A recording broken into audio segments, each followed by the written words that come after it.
Aleluia. Jesus, Jesus, Jesus. Se deixar, vai embora aqui, irmão. Amém. Glória a Deus. Graça e paz, igreja. Boa noite. Como é que vocês estão? Vocês estão bem? Amém. Tem alguém nos visitando aqui pela primeira vez? Levanta sua mão, por favor. Glória a Deus. Glória a Deus. Dê um aplauso por essas vidas que estão aqui pela primeira vez. Sejam muito bem-vindos. Vocês estão na casa do Senhor. Fiquem à vontade. Glória a Deus. Amém. Abram a Bíblia comigo, por favor, em Mateus 7, 21.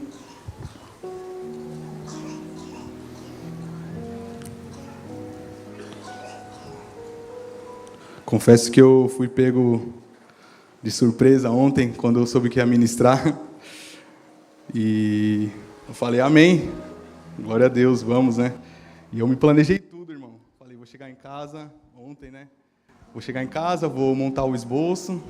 Amanhã vou passar o dia todo meditando no esboço e vai ser assim, né?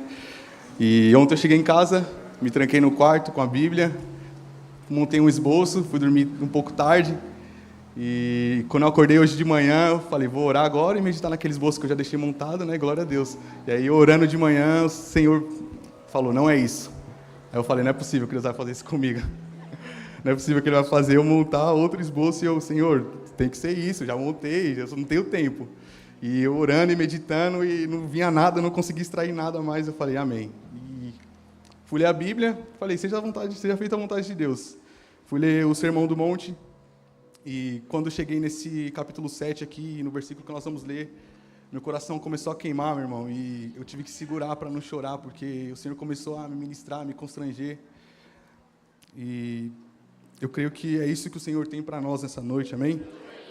Então, por favor, não feche seu coração, que seu coração esteja aberto a receber aquilo que o Senhor tem para nos ministrar, amém? Eu fui ministrado por essa palavra de estar ministrando ela aqui, amém? Mateus 7, 21.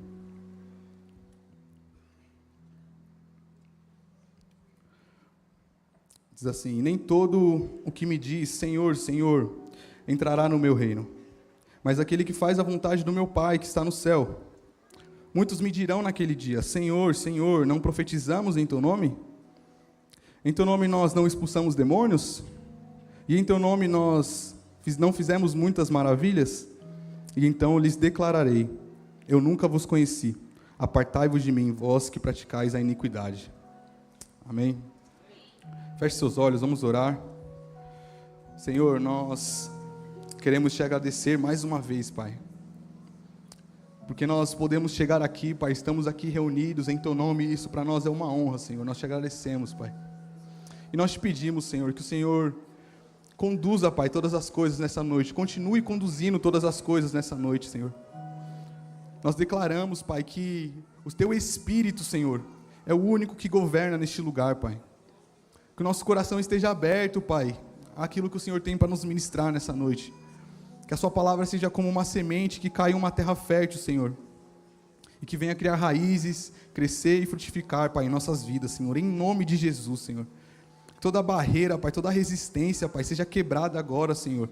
E que todos nós estejamos, Senhor, sensíveis ao que o Seu Espírito quer nos ensinar, Pai. Que a nossa mente, Pai, esteja cativa à Tua vontade, Senhor. Em nome de Jesus, Pai. Que toda distração, Senhor, tudo aquilo que vier para tentar atrapalhar, roubar a Tua palavra, Pai, nós repreendemos agora em nome de Jesus, Pai. Nós não aceitamos, Pai, que nada atrapalhe esse culto, Senhor. Nós Te agradecemos, Pai, e Te louvamos, Senhor. E pedimos, continue conosco, continue nos ministrando, Pai. Em nome de Jesus. Amém. Pode se assentar, aplaudindo ao Senhor.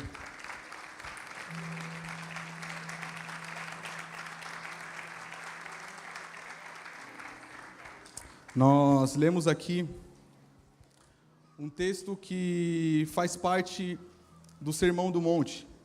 Creio que esse é um dos sermões mais famosos, se não o mais famoso de Jesus. E nesse Sermão do Monte, Jesus ele vai abordar diversos temas, meu irmão. Um sermão precioso, que tem lições valiosas aqui. Jesus vai falar sobre eternidade, ele vai falar sobre área financeira, ele vai falar sobre uma verdadeira vida cristã, ele vai falar sobre justiça. Então esse sermão aqui é um sermão poderoso e que creio que todos nós deveríamos meditar nesse sermão durante alguns períodos, para que nós possamos de fato entender e aprender mais sobre o que o Senhor se agrada na vida dos seus filhos, amém? Mas eu não vou abordar o sermão de uma maneira geral, eu quero me manter aqui nesse texto que nós lemos, no capítulo 7, versículo 21, o sermão começa no 5, vai até o 7, e nessa reta final, Jesus ele nos mostra uma realidade daquele grande dia. Ele nos mostra, ele nos relata aquilo que vai acontecer naquele grande dia do Senhor, o dia que nós almejamos por viver, o dia que talvez seja o mais importante, talvez não é o mais importante da nossa vida, o evento mais importante da nossa vida, que é o grande e terrível dia do Senhor. Só que Jesus ele relata aqui uma realidade um pouco triste, de pessoas que receberão uma triste notícia quando chegar lá. Isso aqui me impactou, meu irmão, e eu comecei a chorar, e minha oração é: Senhor, que eu não seja um desses que recebe uma notícia dessa, que meus irmãos, que nós não sejamos desses, Pai. E o Senhor começou a me constranger em cima desse texto, meu irmão. E eu quero abordar alguns temas aqui, versículo por versículo, então deixe sua Bíblia aberta, nós vamos lendo, acompanhando, e eu vou destacando alguns tópicos, amém? No verso 21, ele vai falar: nem todo o que me diz Senhor, Senhor, entrará no reino do céu. Isso daqui é algo que talvez choque a nossa realidade, é algo que talvez traga um certo tormento para o nosso entendimento. Porque aqui Jesus está deixando claro que nem todo que fazem uma profissão de fé, que creem que Jesus é o Senhor, entrará no reino dele. Porque é totalmente possível, meu irmão, a profissão de fé está totalmente separada de uma vida que acompanha essa profissão de fé. Nós podemos declarar que nós cremos em Jesus, mas é totalmente possível viver como se não acreditássemos nele. Talvez algumas pessoas até falam que creem em Jesus, até declaram que creem em Jesus e têm Jesus como seu Salvador, mas entre essa crença, essa fala e as atitudes existe um abismo, meu irmão. Isso é uma triste realidade. Essas são palavras de Jesus. Então, tudo que nós declaramos que cremos precisa estar acompanhado de atitude. Se nós declaramos que cremos no Senhor, nós devemos ter atitudes que condizem com isso. Quero pedir para vocês abrirem, por favor, em João 14, 21.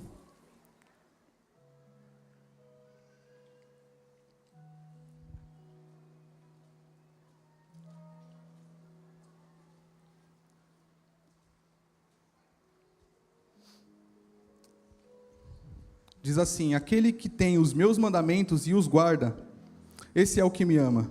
E aquele que me ama será amado de meu Pai, e eu também o amarei e me manifestarei a ele. Então Judas, não o Iscariotes, disse a Jesus: por que razão o Senhor manifestará a nós e não ao mundo? Jesus respondeu: se alguém me ama, guardará a minha palavra, e o meu Pai o amará, e viremos a ele, e nele faremos morada.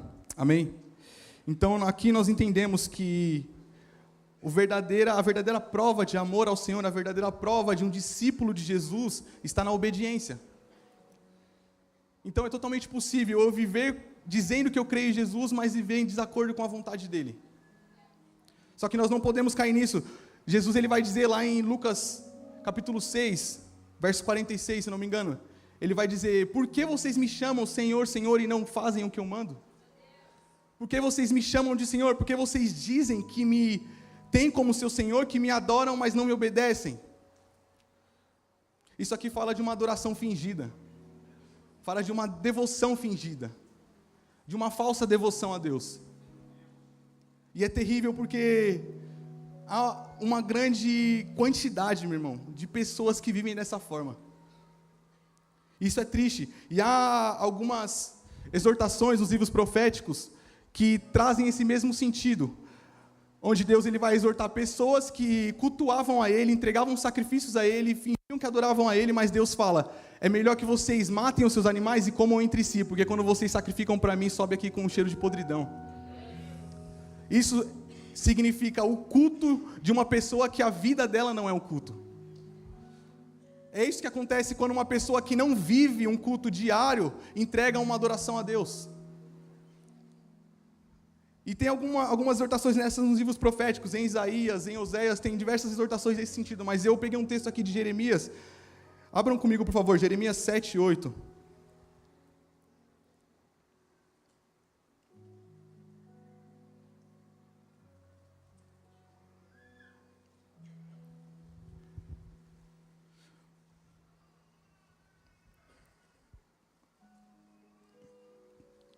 Jeremias 7:8 diz assim: eis que vocês confiam em palavras falsas, que não servem para nada.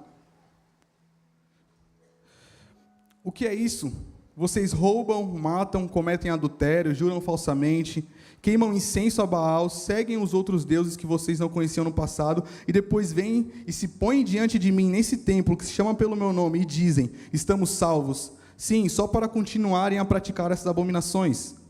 Será que esse templo que se chama pelo meu nome é um covil de salteadores aos olhos de vocês? Eis que eu mesmo vi isso, diz o Senhor. Então aqui Deus ele faz uma exortação pesada, meu irmão, uma exortação extremamente pesada contra o povo. O que Deus está querendo dizer aqui basicamente é: vocês vivem de qualquer forma.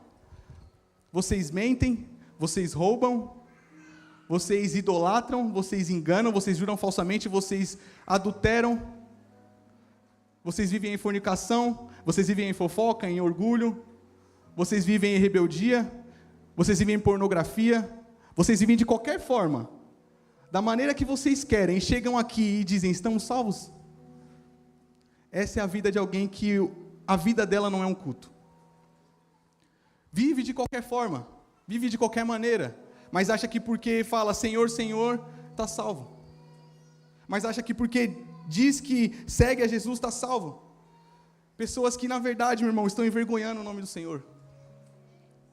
E aqui eu chorei porque eu lembrei quando Davi, ele fala lá no Salmo 69, verso 9, que ele vai falar: o zelo pela tua casa me consome, Senhor. E aqueles que blasfemam contra ti me atingem. Isso fala de alguém que, meu irmão, tem um zelo pela casa do Senhor, de alguém que ainda zela, de alguém que não se conforma, meu irmão, com viver a vida de qualquer forma e vir cultuar a Deus. Davi, ele fala isso: zelo pela sua casa me consome. Eu creio nessa igreja, meu irmão, que falaram como Davi: Senhor, o zelo pela tua casa me consome. Eu sei que todos estão mentindo, traindo, enganando, mas eu não vou me render a isso, porque eu tenho zelo pela tua casa, pelo teu reino. Eu tenho zelo, Senhor, pela tua glória. Eu estou comprometido com essa causa, Senhor. O zelo pela tua casa me consome, Senhor. Tira a minha paz quando eu vejo, Pai, pessoas vivendo de qualquer forma, pessoas envergonhando o teu nome, pessoas que eram para promover vida e estão promovendo morte, pessoas que roubam a sua igreja, que sugam a sua igreja, que não tem zelo pela noiva de Cristo, meu irmão. Esses vão ter que explicar para Jesus, quando chegar lá, por que ele viveu sugando a noiva de Cristo, por que ele não levou o reino a sério, por que ele estava em adultério, meu irmão, pregando, por que ele estava liderando em adultério, por que ele estava ensinando em adultério. O zelo pela casa do Senhor tem que nos consumir, irmão. Não podemos ser acomodados, não podemos estar acomodados, achar que é normal. Não, meu irmão, cada notícia dessa deve tirar a nossa paz. Deve tirar a nossa paz, ao ponto de chegarmos ao Senhor e orar e falar: Senhor, o que está acontecendo? Eu não creio, não acredito que isso seja normal, Pai. Creio que é isso que Davi queria dizer aqui. O zelo pela tua casa, Senhor, ele me consome. E aqueles que blasfemam contra ti, que te xingam, que te atingem, eles atingem a mim. É colocar, meu irmão, a sua vida diante da glória de Deus. É não se conformar quando alguém fala que todo pastor é ladrão. Não, aqui ainda tem pastores sérios, meu irmão. Falar que todo cristão é meia boca, todo cristão vive de qualquer forma. Não, meu irmão, aqui tem pessoas que levam essa palavra como verdade absoluta na sua vida. O zelo pela casa do Senhor tem que nos consumir, a ponto de tirar nossa paz, meu irmão. Qual foi a última vez que nós passamos alguma hora orando pela igreja do Senhor? Qual foi a última vez que a gente perdeu o sono de alguma forma orando pela igreja do Senhor? O Senhor me constrangeu com isso. Qual foi a última vez que você dedicou uma hora a orar pela minha igreja, se você diz que ama ela tanto? O Senhor me consumiu com isso, meu irmão. Nós não podemos achar que é normal. Não é normal, meu irmão. O normal é vivermos a palavra na verdade que ela é. A pergunta que eu faço é se nós cremos de verdade que isso aqui é uma verdade absoluta, meu irmão, porque nós nem nos propomos a conhecer a palavra. Se é isso aqui que baseia a nossa vida, a nossa ética e moral, por que nós não conhecemos essa palavra? O Senhor me rasgou com isso. Eu quero, meu irmão, fazer essa oração como a de Davi. O zelo pela tua casa me consome, Senhor, e aqueles que blasfemam contra ti me atingem. Eu não vou aceitar ver a sua noiva ser envergonhada, meu irmão. Eu não vou aceitar ver a noiva do Senhor ser envergonhada, meu irmão. Precisamos nos posicionar em oração, nos dedicar a isso. E há homens, meu irmão, que estão tomando lugar de relevância e são homens promíscuos, homens imorais, é porque alguém que é bom está se omitindo. Nós não podemos ser omissos mais. Tem grandes líderes que começaram a cair já há algum tempo, meu irmão. É o Senhor purificando a sua noiva. E eu creio que isso vai intensificar. Eu creio, meu irmão, eu oro por isso. Senhor, não haverá mais lobos dentro da sua igreja. Lobos em pele de ovelha, fingidos dentro da sua igreja. Haverá uma igreja verdadeira, pronta para o seu grande dia, Senhor. Uma igreja que prepara a noiva e deixa ela sem máculas para o seu grande dia. Eu creio nisso, meu irmão.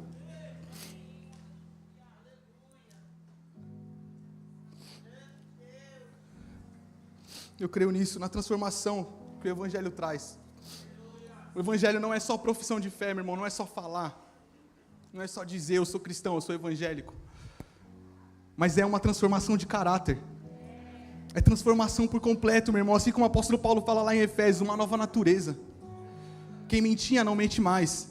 Quem roubava não rouba mais, agora trabalha. Quem fofocava não fofoca mais. Quem era orgulhoso agora é humilde. Essa é a transformação que o Evangelho traz. Essa é a revolução que o Evangelho causa no nosso ser, é de dentro para fora. Eu creio nesse Evangelho que é uma transformação ainda. Mas pessoas que não foram transformadas estão assumindo cargos. E por isso surgem escândalos. Como Deus falou ao povo, vocês idolatram. E depois vêm cultuar a mim. Essas pessoas só têm destaque porque a igreja começou a idolatrar. Idolatra cantor, idolatra pastor, idolatra líder. Deus está falando, vocês idolatram, vocês entregam incenso a ídolos. Naquela época a Baal, no caso, mas hoje em dia o ídolo mudou. Não é mais um ídolo, uma estátua, mas é uma pessoa viva. A gente faz um homem nosso ídolo. Esse homem que nem está apto, esse homem que nem se converteu ainda, se torna nosso ídolo. Porque canta bem, porque prega bem. Mas eu acredito, meu irmão, que o Evangelho ainda é transformação. Eu acredito que nós veremos pessoas ser transformadas de dentro para fora. Tendo uma revolução, vivendo uma vida, meu irmão, totalmente diferente daquela que vivia no mundo. Eu creio nisso. Verso 22.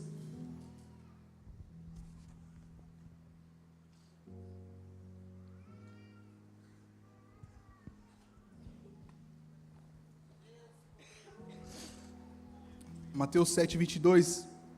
Muitos me dirão naquele dia, Senhor, Senhor, não profetizamos em seu nome? Em seu nome não expulsamos demônios? E em seu nome não fizemos muitas maravilhas? Isso daqui também é chocante.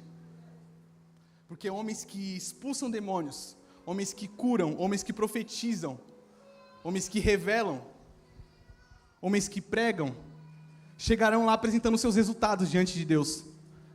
Senhor, mas eu não fiz isso em seu nome? Eu não expulsei demônios? Eu não curei enfermos? Mas eu não profetizei no seu nome? Apresentando seus resultados diante de Deus, mas resultado não é sinal da aprovação de Deus. Resultado não é sinal da aprovação de Deus, e nós conseguimos ver isso. Abram comigo, por favor, Apocalipse 3, verso 1.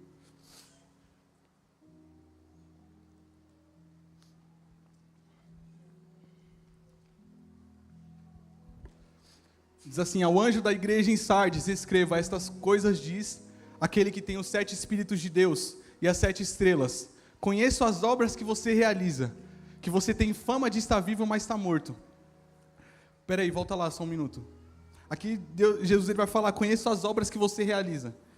E a pergunta que eu faço é que se Deus nos mandasse uma mensagem, começasse com isso: eu conheço as obras que você realiza, qual seria a nossa reação? Será que isso nos tranquiliza ou será que isso nos preocupa?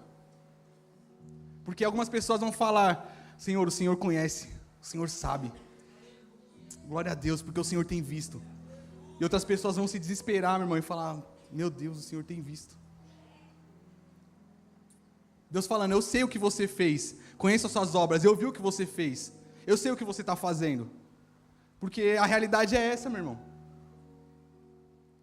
O Senhor sabe o que nós fazemos, Ele conhece as nossas obras, Ele diz: tem fama de que vive, mas está morto. Ou seja, você é conhecido por estar vivo, as pessoas veem, está vivo.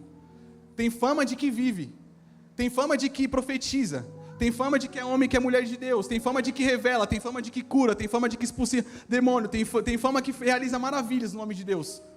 Mas Deus está olhando e está falando: está morto. Porque resultado não é sinal da aprovação de Deus. Tem pessoas que aparentam tudo e não vivem nada. E é daqui que surgem escândalos, porque muitos de nós se enganam com isso. Ah, mas se ele revela, deve ser homem de Deus. Existe espírito de adivinhação também. Ah não, mas se ele cura, deve ser homem de Deus. Mas Deus está falando: não, está morto. Mas se ele profetiza e fala bem e prega bem, não, está morto. Tem fama de quem está vivo, mas está morto. Apocalipse 3:2, vamos lá. Fique vigiando e fortaleça o restante que estava para morrer, porque verifiquei que as obras que você realiza não são íntegras diante da presença do meu Deus. Obras que não são íntegras, integridade fala de verdade, são obras falsas, enganosas, mentirosas. Talvez na intenção do coração dele, a obra é enganosa. Porque Deus, Ele sonda até os nossos corações, até as nossas intenções. Então, se a nossa atitude está separada da intenção, o Senhor vai enxergar isso. Nós precisamos entender isso, que resultado não é sinal da aprovação de Deus. Moisés teve resultado, meu irmão, quando ele bateu na rocha. A primeira vez Deus fala para ele: Moisés, bate na rocha que vai sair água. Moisés, amém.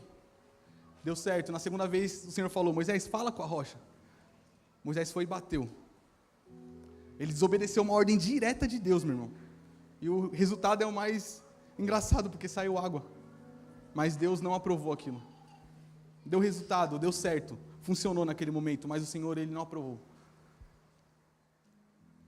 As obras só são válidas se vierem de um coração regenerado. As obras precisam estar acompanhadas de uma nova vida, de um novo caráter.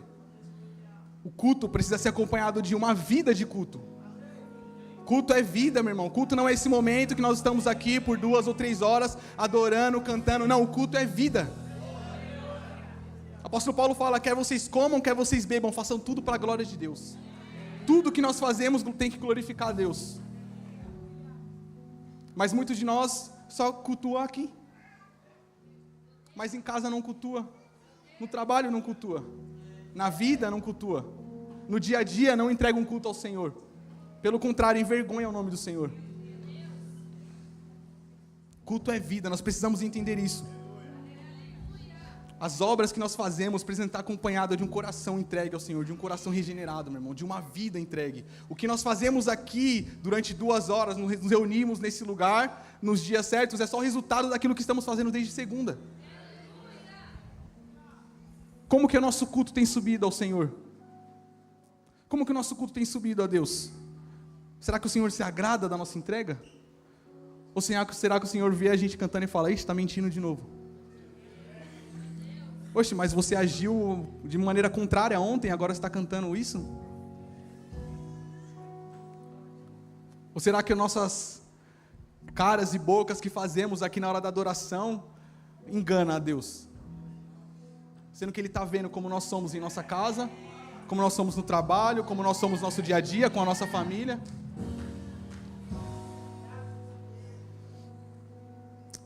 Culto é vida, meu irmão. Nossa vida é um culto a Deus. E aqui no verso 23 ele vai falar: então lhe declararei: eu nunca vos conheci. Apartai-vos de mim, vós trabalhadores da iniquidade. Isso aqui é amedrontador. Porque já pensou você fazer tudo, viver tudo? Senhor, mas eu servi, mas eu preguei, mas eu liderei célula, mas eu fui obreiro, eu fui pastor, eu fui evangelista. Senhor, eu fiz tudo. E o Senhor vai falar, mas eu nunca te conheci. Quem é você?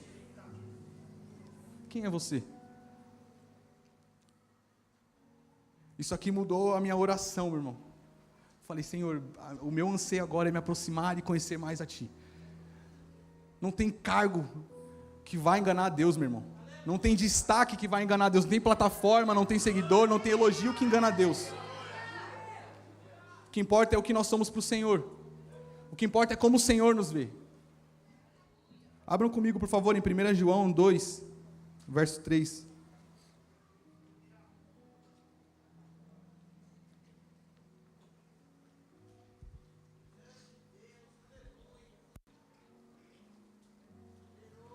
Valeu, meu irmão.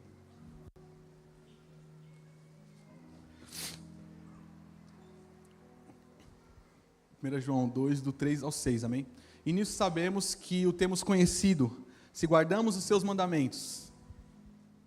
Aquele que diz, eu o conheço, mas não guarda os seus mandamentos, esse é mentiroso, e a verdade não está nele. Mas quem guarda a tua palavra, nele verdadeiramente tem sido aperfeiçoado o amor de Deus. Nisso sabemos que estamos nele. Quem diz que permanece nele, esse deve andar assim como ele também andou. Amém? Obediência ao Senhor. Aqui o conhecer, quando Jesus fala, nem te conheci, não vos conheci, está falando de um relacionamento íntimo. Eu nunca tive um relacionamento íntimo com você, é o que Deus está falando. E aqui nós entendemos, em 1 João 2,3, quando o apóstolo João escreve que conhecer a Deus é praticar os mandamentos dele. Só que como nós vamos praticar aquilo que nós não conhecemos? Como nós vamos saber o que agrada a Deus e o que não agrada a Deus, se nem a Bíblia a gente lê? Tem um estudo que diz que apenas 20% dos cristãos afirmam ler a Bíblia diariamente. Ou seja, a cada 10, 2 lê, e 8 não. Como que vive agradando a Deus? Essa que é a minha pergunta. Como que sabe o que agrada a Deus? Como que sabe o que é certo a fazer? Aqui ele fala, aquele que diz que conhece a Ele, deve andar como Ele andou. Como Jesus andou? Como conhece as vontades do Senhor? Como conhece as atitudes, as obras da carne ou as obras do Espírito? Sendo que não lê a palavra. Nós precisamos mudar essa cultura, meu irmão. Precisamos mudar essa cultura. Talvez seja a cultura da nossa nação brasileira, mas nós não vivemos pela cultura brasileira, nós vivemos pela cultura do céu. Se a cultura do Brasil é não se interessar por leitura, por estudo, não, nós que vivemos a cultura do céu, nós vamos engolir essa palavra, meu irmão. Nós vamos devorar essa palavra, nós vamos dedicar a leitura dessa palavra dia e noite. Até que ela fique cravada, meu irmão, no nosso coração e se torne atitude. É isso que nós devemos zelar. Também por essa palavra. Essa aqui é a palavra de Deus. Se nós temos acesso a algo tão precioso, por que a gente não dá a devida atenção? Por que a gente não se dedica nisso? Preguiça? Prioridade? Qual que é a nossa prioridade? Se a gente dedicar 15 a 20 minutos por dia lendo essa palavra, a gente lê ela em menos de um ano. 4 capítulos por dia. Dá 15 a 20 minutos, dependendo do tamanho do capítulo. Um ano a gente lê a palavra. Mas tem pessoas que vivem há meses, anos, décadas na igreja e nunca leu a palavra inteira. Isso é triste, mas é a nossa realidade. Se nós dizemos que isso aqui é a verdade absoluta, que é a palavra do Deus, o Deus que nós servimos, o Deus vivo, que nós dizemos que conhecemos, por que não estamos lendo a palavra dele?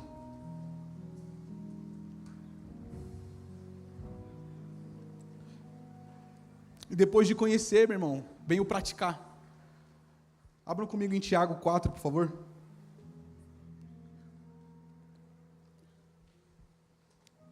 A partir do verso 4.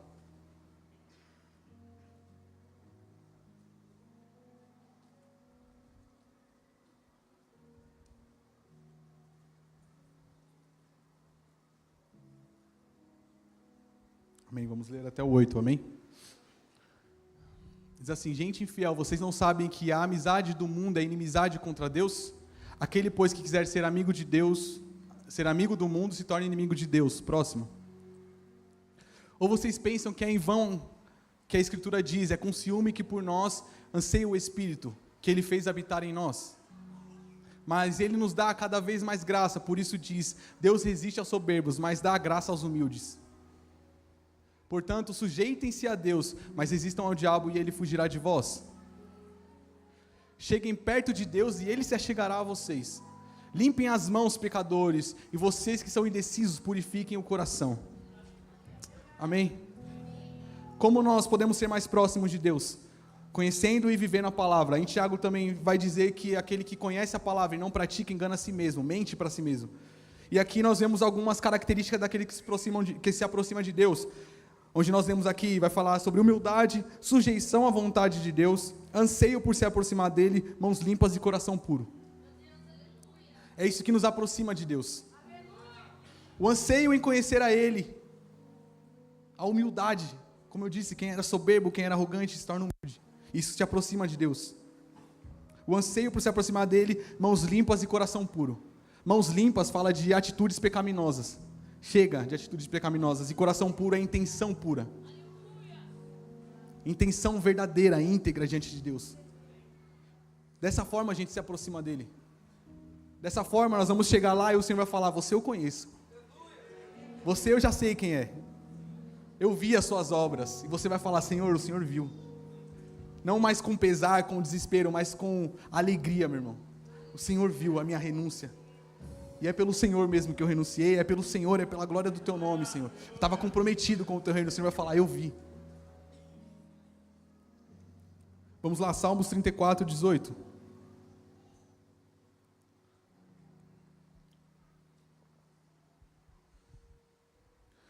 Perto está o Senhor dos que têm o coração quebrantado.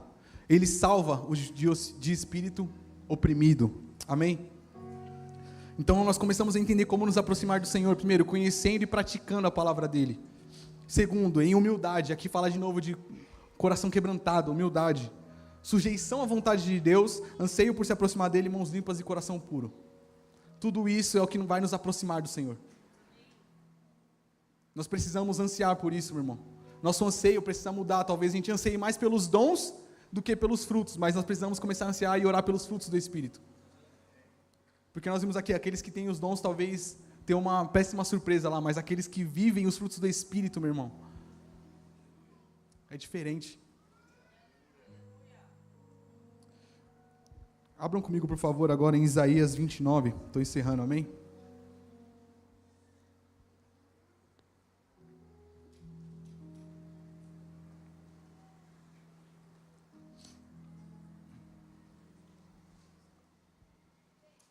Isaías 29, 13.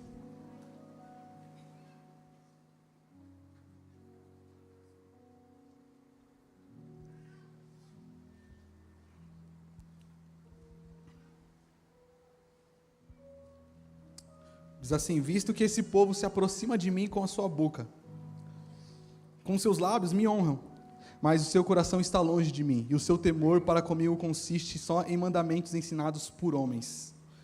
Amém? Aqui o Senhor vai falar sobre temor. Ele fala que o povo está próximo dele, só honra com os lábios, eles se aproximam de Deus com os lábios, com essa honra fingida, mas o coração está longe. E aí ele vai falar que, porque as práticas consistem em ensinamentos de homens. Esse é outro cuidado que nós devemos tomar, porque nós precisamos entender que os ensinamentos que devem moldar a nossa vida são os ensinamentos da palavra. Não ensinamentos que provêm de homens. Que sejamos assim, meu irmão.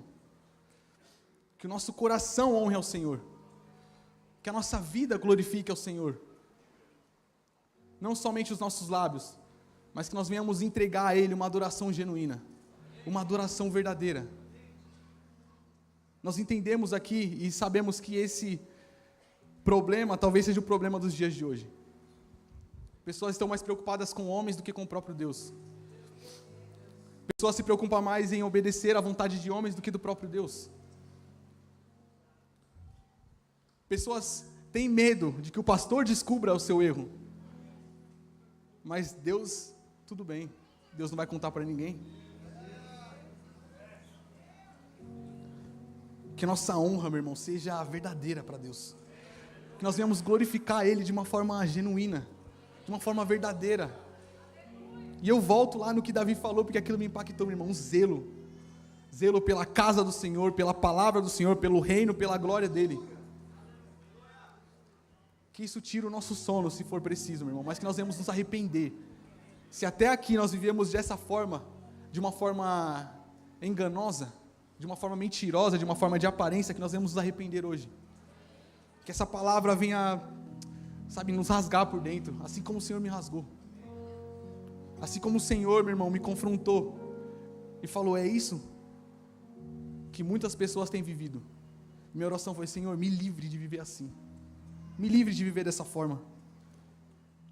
Eu creio que seremos usados, meu irmão, para curar, para libertar, para gerar salvação em pessoas, mas tudo isso com a intenção certa.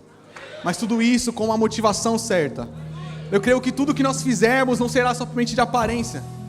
Eu creio que tudo que nós realizarmos em nome do Senhor glorificará Ele de fato. Eu creio que não haverá segundas intenções no nosso coração. Não haverá engano, mentira nem máscaras, mas apenas a verdade absoluta sendo vivida por nós de uma forma verdadeira, íntegra. Eu creio numa igreja madura o suficiente para entender essa palavra e viver essa palavra. Onde, se pessoas estão vivendo contra essa palavra de forma diferente, nós vamos interceder por elas, mas sempre zelando pela honra do nosso Deus, pela glória do nosso Deus, zelando pela casa do Senhor. A casa do Senhor, meu irmão, não é qualquer coisa. Eu não falo somente do prédio, mas eu falo do ambiente espiritual. Nós precisamos ter mais zelo e precisamos ser mais respeitosos com esse lugar. E eu falo de atitudes. Nossas atitudes precisam condizer com alguém que honra o Senhor, com alguém que adora o Senhor, com alguém que realmente louva a Ele com uma verdade, não canta uma mentira. Que nosso louvor não seja uma canção, mas seja uma adoração a Ele. Amém? Se coloque de pé, por favor.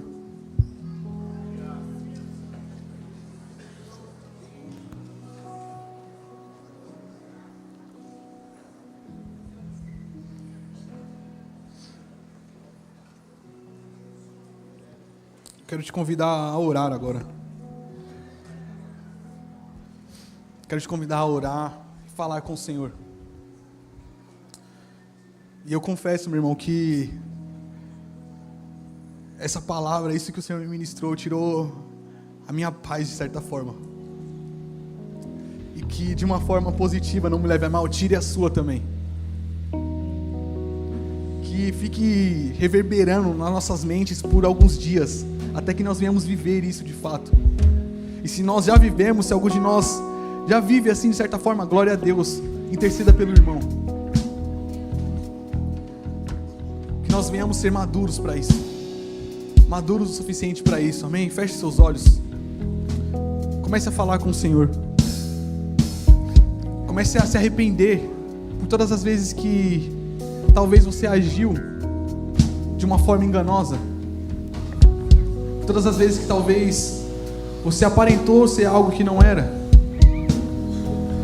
Que a nossa oração, a nossa intercessão seja: Senhor, não me deixe viver de qualquer forma. Não me deixe viver de qualquer jeito, Pai. Eu não quero envergonhar o Teu nome, mas eu quero glorificar o Teu nome. Eu não quero ser alguém que envergonha a Tua casa, o Teu reino, mas eu quero ser alguém que zela, que é consumido por esse zelo. Senhor, nós Te agradecemos, Pai, por essa palavra. Nós louvamos o Teu nome, Senhor, e glorificamos o Teu nome, Senhor, de uma forma genuína e verdadeira, Pai. A nossa oração é para que nós não sejamos mentirosos, Pai, mas que a nossa vida, Senhor, adore a Ti, Pai. Que a nossa vida seja um culto a Ti, Senhor. Nós nos arrependemos, Pai, por todas as vezes, Senhor, que agimos em desacordo com a Tua vontade. Nos arrependemos por todo o relaxo, Pai, em relação à dedicação à Tua palavra, Senhor. Nós nos arrependemos, Pai, por todas as vezes que envergonhamos o Teu nome, Senhor. Mas que seja gerado em nós um pavor, Senhor, e que nós não sejamos, Senhor, como esses homens que chegarão lá no grande dia e terão essa notícia, Pai, mas que nós sejamos conhecidos por Ti, Jesus, que sejamos íntimos de Ti, Senhor, que venhamos de fato, Pai, ter um relacionamento com o Senhor. Nós não ligamos para cargo, Senhor. Nós não ligamos para status, Senhor. Mas sim para a glória do Teu nome. Nosso compromisso, Senhor, não é com cargo, não é com status, não é com título, Senhor, mas com a glória do Teu nome, Senhor. Que isso seja latente em nosso coração, Pai. Que nós venhamos viver essa palavra, Pai, em nome de Jesus. É isso que nós pedimos, Senhor. Que nosso coração seja quebrantado, Pai. Que nosso coração seja quebrantado, Senhor. Que venhamos viver, Pai, de acordo com o Teu querer, Senhor. Nos livre, Pai, nos livre de viver dessa forma, Pai. Que venhamos valorizar o Teu sacrifício, Senhor. E que venhamos de fato viver, Senhor, um verdadeiro evangelho, Pai. Um verdadeiro evangelho, Senhor, porque nós cremos, Senhor, que essa palavra é uma verdade absoluta, Senhor. Nós cremos que o Teu reino é real, Senhor. Então nós não podemos viver como descrentes, Pai, ou de forma relaxada, porque a Tua palavra fala que aquele que faz a Tua obra relaxadamente é maldito, Senhor. Nos livre de sermos relaxados com o Teu reino, Pai. Nos livre de ser relaxado com o Teu reino, Senhor. Mas que nosso coração, Pai, se arrependa de fato, Pai. Em nome de Jesus. Em nome de Jesus, se necessário for, que venhamos voltar ao primeiro amor, Pai. Voltar ao primeiro amor, Senhor. Sim, Pai, que nós não venhamos, Senhor, nos acostumar com a Tua glória, Pai. Nos acostumar com aquilo que é sagrado, Senhor. Mas ative em nós uma consciência madura de entender, Senhor, que a todo momento nós estamos sendo observados e tudo que nós fazemos, Senhor, o Senhor vê. E que isso gere em nós um temor, Pai. Um temor, Senhor. Um temor genuíno, Pai. Um respeito, Pai. Uma reverência pela Tua presença, Senhor. Em nome de Jesus. Em nome de Jesus, queremos morrer para nós mesmos, Senhor. Para nossas vontades, para nosso querer. E viver para a honra e glória do Teu nome, Senhor. Nós queremos estar preparados quando o grande dia chegar, Pai. Queremos estar preparados, Pai, para o evento mais importante da nossa vida, onde nos encontraremos com o nosso noivo. Mas que possamos chegar lá, Pai, com as mãos limpas e os coração puros. Mãos limpas e coração puro, e sabendo que tivemos um zelo pela Tua palavra, pelo Teu reino, Pai. Em nome de Jesus.